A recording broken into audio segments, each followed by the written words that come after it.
For the first time, we propose a transaction ban for Nord Stream 1 and Nord Stream 2. This means that no EU operator will be able to engage directly or indirectly in any transaction regarding the Nord Stream pipelines. There is no return to the past. We also propose to lower the oil price cap from $60 to $45 per barrel. Since the oil cap was introduced in 2023, oil prices have gone down. They now trade very close to the cap level. By lowering the cap, we adapt it to changed market conditions and restore its effectiveness.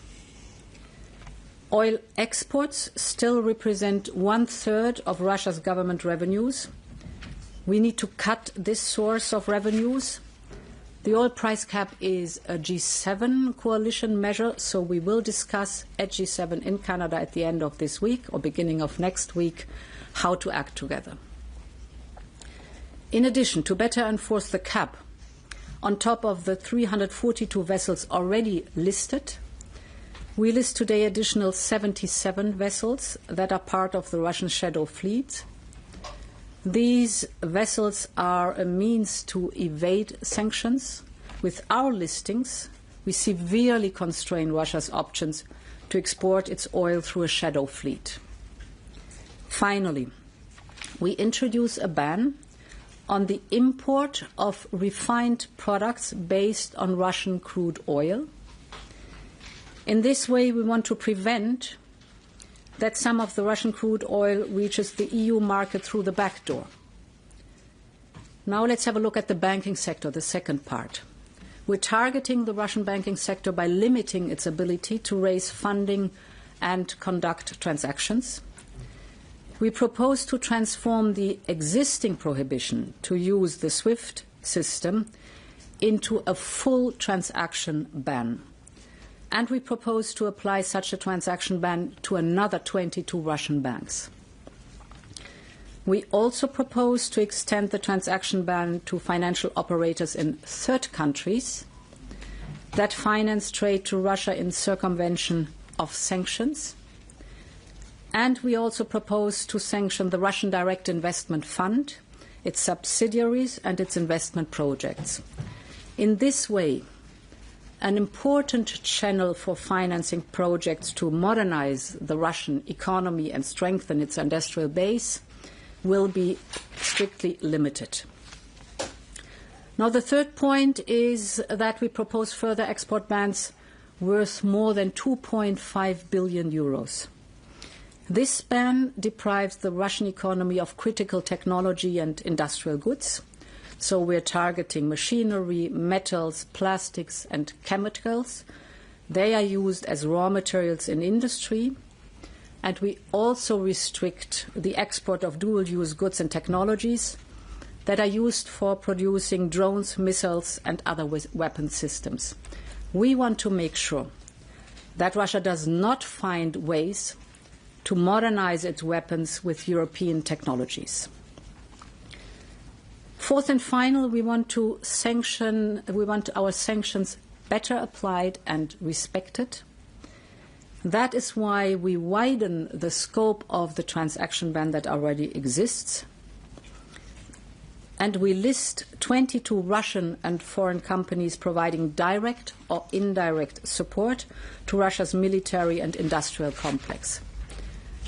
Putin's ability to sustain the war very much depends on the support he receives from third countries.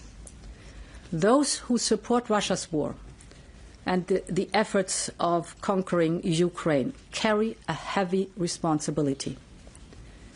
With this package, we step up pressure on Russia. Our objective is very clear. We are reiterating the call for a full, unconditional ceasefire of at least 30 days. This pause in hostilities could serve as a vital step towards reducing civilian suffering, allow space for meaningful talks for a genuine peace. Thank you, President von der Leyen. HRVP Kallas. Good afternoon. This context where we adopt this package today is very, very stark. It is clear that Russia does not want peace. Nothing suggests that Russia is ready for peace. On the contrary, Russia is escalating its war in Ukraine. Maternity hospitals, emergency medical wards, civilian houses and infrastructure are not military targets. This is an outright illegal war. Russia is cruel, aggressive and a danger to us all. And we act now to support Ukraine, but also put the pressure on Russia. As the President said, the next round of EU sanctions against Russia will target Russia's energy revenues, including the shadow fleet, its military industry and its banking sector. On energy, like it was said, we propose adding another 77 vessels transporting Russian oil to the list, which would bring the total to over 400. When sanctioned, Russia's shadow fleet tankers cannot dock in ports and Russia has to find new vessels. This costs them more and runs down their profits. As President von der Leyen said, we are also proposing to lower the oil price cap from 60 to 45, which is lower than the market price. And lowering the oil price cap will hit Russia's revenues hard. And we propose sanctions on the Nord Stream pipelines to prevent Russia generating any revenue in the future in this way. It sends a clear signal we are not going back to business as usual. On the banking sector, we are turning the ban on SWIFT messaging services into full transaction ban. We propose 22 new banks to the list of institutions blocked from these transactions. And on military industry, they would not be able to do what they're doing without the support of others, like it was said. So we are going after the companies who are directly involved in producing weapons or enabling production, including in third countries. Today, we suggest adding 22 new companies, including some from China and Belarus, to the list of entities facing stricter restrictions on the dual-use goods. And this brings the total number of targeted companies to over 800. We do all this because sanctions work. Every sanction weakens Russia's ability to fight. So Russia wants us to believe that they can continue this war forever. This is not simply true. Russia has lost tens of billions in oil revenues, its economy is shrinking, and its GDP has dropped. Sanctioning the shadow fleet has been particularly impactful. After our last sanctions package, the 17th sanctions package, the oil exports from Russia via the Black Sea and Baltic Sea routes declined by 30% in a week. Only in the month of May, Russia's sovereign wealth fund declined by 6 billion from 42 billion to 36 billion US dollars. And it could run out of money by next year. By cutting off revenue streams, we prevent them from refilling their war chest. Every day Russia lies about its desire for peace. Putin is taking the world for a ride. Together with the United States, we can really force Putin to negotiate seriously. Every day Russia continues its war, the price must go up, and that's why we are proposing this 18th package of sanctions. Thank you. Thank you, HRVP Kallas. We can take a couple of questions. Jorge.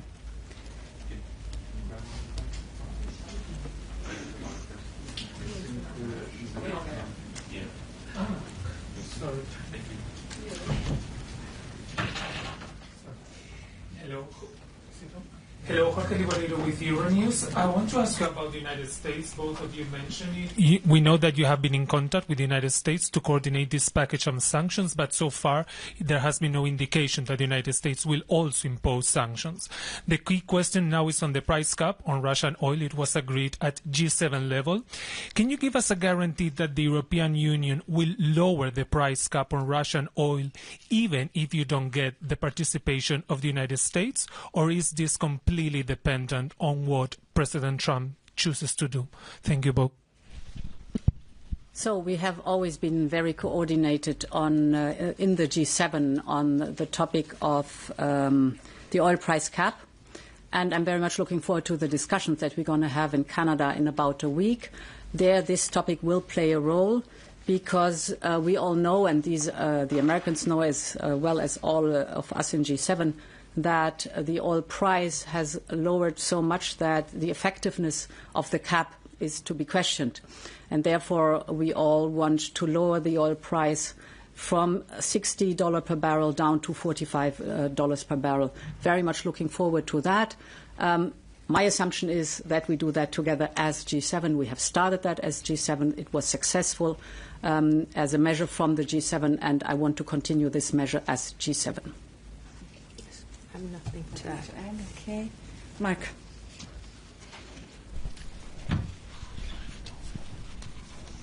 Does it work or not?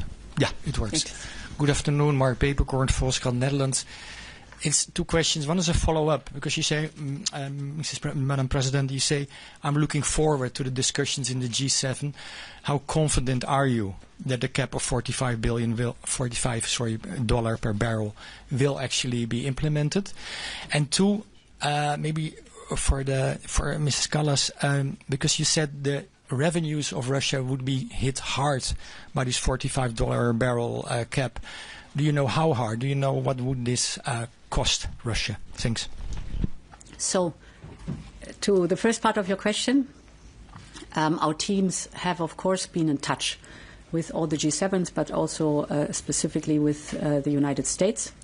And I have also spoken several times to Senator Lindsey Graham, who is the initiator of the American package of sanctions. So we are very much aligned in the aim to urge Russia, by those massive sanctions, to come to the negotiation table and to be serious about negotiations that lead towards a just and lasting peace. That is the common aim. We have different instruments. These are different sanctions packages, but we are very much aligned in the aim. And therefore, I'm very confident that we will achieve this goal. There's one point on the revenues, perhaps, if you allow, Kaya, a figure that struck me in the discussion about energy. I think it was in our college that the energy commissioner presented those figures. At the beginning of the war, Russia had 12 billion euros of energy or of revenues from fossil fuels from Europe per month, 12 billion. And now we're down to 1.8 billion, still too much. So we are phasing out Russian fossil fuels. The proposal is on the table from the Commission. But this shows how much, only if you look only at the European or the revenues from Europe to Russia, how much these different measures have already had an impact on reducing the revenues of Russia. Yes, and to add to that, it is accumulating as well. I think we were also surprised that the last sanctions package on the shadow fleet had such a big effect that it was really reducing the revenues from oil exports from or via the Black Sea and Baltic Sea by 30%. Because, you know, we have done a lot of sanctions, but that now they are also starting to accumulate, and that's why I can't give you an exact number, but we feel that these sanctions have a huge effect together with the other sanctions that we have already done. Thank you, President. Thank you, HRVP, and thank you for your participation. I wish you a good afternoon.